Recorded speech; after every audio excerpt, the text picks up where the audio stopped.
ఆంధ్రప్రదేశ్లో రిలయన్స్ సంస్థ 65,000 కోట్ల పెట్టుబడులను పెట్టేందుకు సిద్ధమైందన్న వార్త దేశంలోనే చర్చాంశనీయంగా మారింది.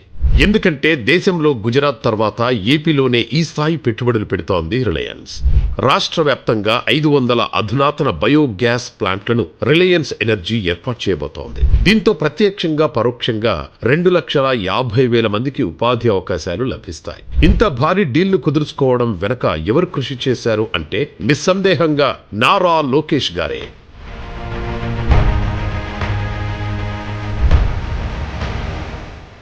క్లీన్ ఎనర్జీ రంగంలో పెట్టుబడులు పెట్టేందుకు రిలయన్స్ ఇండస్ట్రీస్ ప్రయత్నిస్తోందని తెలుసుకున్న నారా లోకేష్ పక్కా ప్రణాళికతో వ్యూహరచనతో ఒక మిషన్ మోడ్ లో పనిచేశారు. అమెరికా పర్యటనకు వెళ్లే ముందు మంత్రి లోకేష్ ముంబైలో పలువురు పారిశ్రామికవేత్తలను కలిశారు.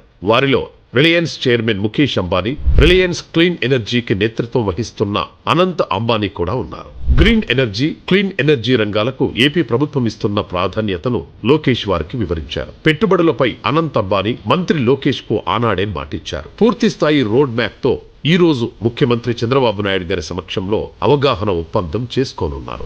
యువతకు ఇచ్చిన మాట ప్రకారం రాష్ట్రంలో రానున్న 5 ఏళ్లలో 20 లక్షల ఉద్యోగాలు కల్పించేందుకు మంత్రిగానే కాకుండా ఉద్యోగాల కల్పన సబ్ కమిటీ చైర్మన్ గా నారా లోకేష్ గారు ప్రణాళికాబద్ధంగా కృషి చేస్తున్నారు.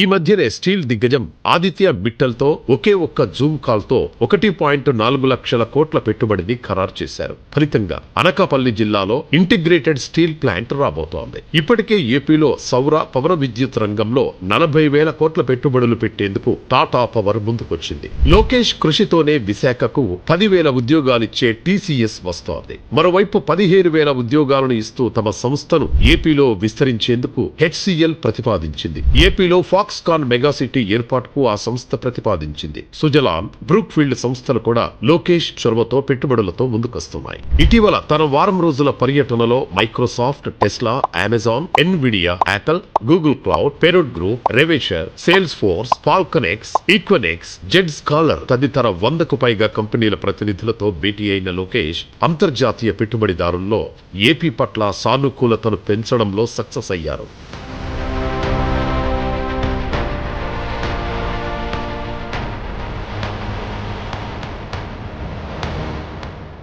మొత్తం మీద ఆంధ్రప్రదేశ్ యువత ఆకాంక్షలను నెరవేర్చేందుకు మంత్రి లోకేష్ ప్రణాళికాబద్ధంగా ముందుకు పోతున్నారు.